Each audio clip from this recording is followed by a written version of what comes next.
Hi, Shawn. Hi, Dan. So you're one of the cancer survivors who's a big part of the ELLICSR community, who we see in here regularly. How about you start off by telling us a little bit about your own cancer journey? Well, I was diagnosed in the fall of 2011 and had my surgery in the late fall. When I had my surgery, I was discharged with no information. I didn't know what to expect. I didn't know what kind of side effects I would have. Had my treatment at Princess Margaret, and it was a good experience. Actually, I met a lot of nice people, very caring people.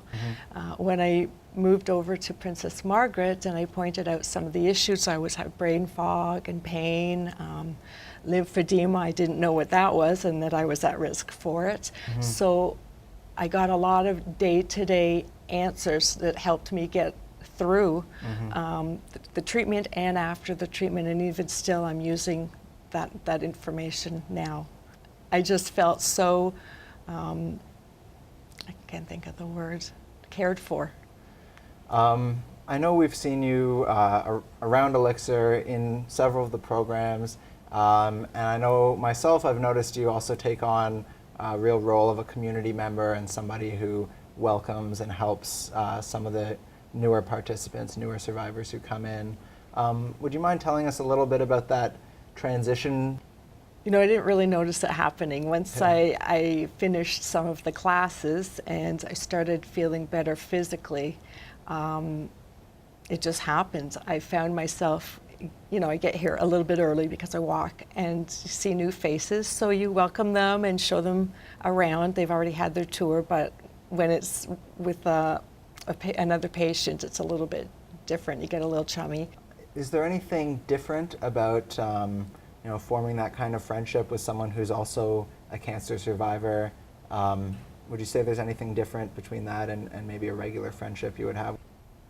Well, yes, because every once in a while you're going to have an appointment or a test, and you know, sometimes the other person, the other survivor, can be helpful, maybe go with you to the appointment to take notes, or help comfort you if you've got an awful test coming up. And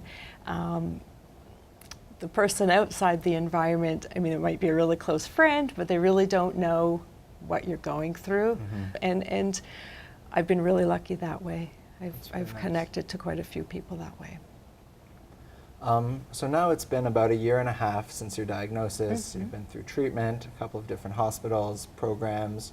Is there anything you've learned along the way that you wish you could go back and tell yourself at the beginning? There's a lot to be learned. I think you really turn into a different person, and the thing that I've learned and that my husband keeps telling me is that I'm stronger than I think.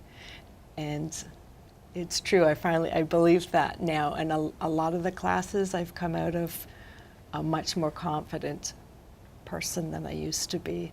I did it. I'm stronger than I thought I was, and I'm ready for the next phase of my recovery, which is reconstruction. It's going to be a big surgery, and right now, because it's a little way off, I'm really excited about it. So I'm not so worried like I was last time. Even though cancer isn't involved this time, it's still a big deal what I have to go through, but I'm anxious, and I think I got that confidence from the programs that I've been through and the treatments and the tests, and I could do it. Let's do it. Come on, let's do it.